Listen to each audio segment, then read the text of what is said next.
কেটে যাচ্ছে শঙ্কা, দূর হচ্ছে সকল অনিশ্চয়তা। নিউজিল্যান্ডের বিপক্ষে সিরিজের পূর্বে এবার দারুণ এক সুখবর পেল বাংলাদেশ ক্রিকেট দল। বিশেষ করে টি-20 সিরিজের স্কোয়াড ঘিরে যেই দুশ্চিন্তা ছিল টিম ম্যানেজমেন্টের মাঝে, তা নিয়ে এবার এলো দারুণ এক সুসংবাদ, যার কারণে আরও একবার ঘরে মাঠে কিউদের হারানোর পথ সহজ হবে লাল সবুজের প্রতিনিধিদের।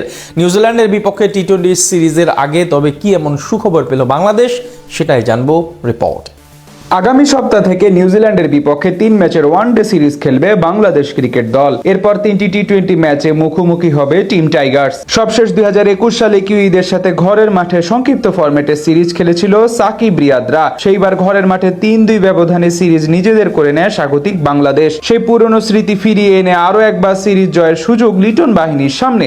আর সেই সিরিজের পূর্বে এক দুশ্চিন্তায় ছিল টাইগার টিম ম্যানেজমেন্ট। তবে সেই শঙ্কা আপাতত দূর হয়েছে কিছুটা। টি-20 সিরিজের পূর্বে এবার দারুণ এক সুখবর পেল বাংলাদেশ। সাদা বলের ক্রিকেটে বলা চলে বেশ ভালো সময় পার করছে টিম টাইগার্স। বিশেষ করে গেল মাসে পাকিস্তানের বিপক্ষে সিরিজের পাশাপাশি এর আগে ওয়েস্ট ইন্ডিজের বিপক্ষে সিরিজ জয়। তবে টি-20 সংস্করণে বিশ্বকাপ না খেলা নিয়ে একটু বাড়তি চাপে ছিল লিটন মুস্তাফিজ। সেই সবকিছুকে পেছনে ফেলে এবার দীর্ঘদিন পর 20 ওভারের ম্যাচ খেলতে নামবে বাংলাদেশ, যার আগে এলো মন ভালো করার মতো সংবাদ। নিউজিল্যান্ড সিরিজ চলাকালে টাইগার একাধিক ক্রিকেটার থাকবেন পাকিস্তান সুপার লিগে। বিশেষ করে তানজিদ তামিম, মোস্তাফিজুর রহমান এবং রিশাদ হোসেনের মতো নিয়মিত সদস্যরা থাকতে পারেন স্কোয়াডের বাইরে।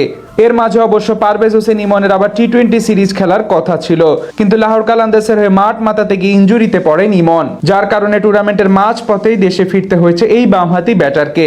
একে তো বেশ কিছু বড় নামী স্কোয়াডে থাকবে না, তার উপর ইমনের ইনজুরি কিছুটা দুশ্চিন্তা বাড়িয়েছে বাংলাদেশ টিম ম্যানেজমেন্টকে। তবে আপাতত শঙ্কিত হওয়ার কিছু নেই। বিসিবি চিকিৎসক প্যানেল থেকে সুখবর পেল টিম ম্যানেজমেন্ট। জানা গেছে কিউদের বিপক্ষে টি-20 সিরিজের পূর্বেই সুস্থ হয়ে উঠবেন ইমন।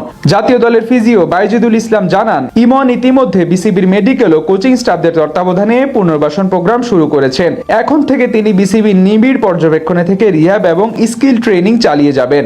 ধারণা করা হচ্ছে তার পুরোপুরি ফিট হতে আরো 2 থেকে 3 সপ্তাহ সময় লাগতে পারে, অথবা তার আগে সুস্থ হয়ে উঠতে পারেন ইমন। নিউজিল্যান্ডের বিপক্ষে যেহেতু প্রথম টি-20 এখনো প্রায় 2 সপ্তাহ বাকি আছে, এর মাঝে তার ফিট হওয়ার সম্ভাবনা রয়েছে।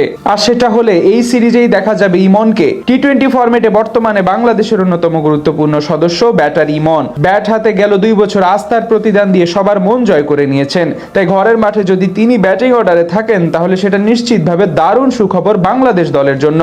চলতি মাসের 27 তারিখ প্রথম টি-20 মুখোমুখি হবে বাংলাদেশ এবং নিউজিল্যান্ড ক্রিকেট দল। এরপর 29 এপ্রিল এবং 2 মে বাকি 2টি ম্যাচে খেলবে তারা।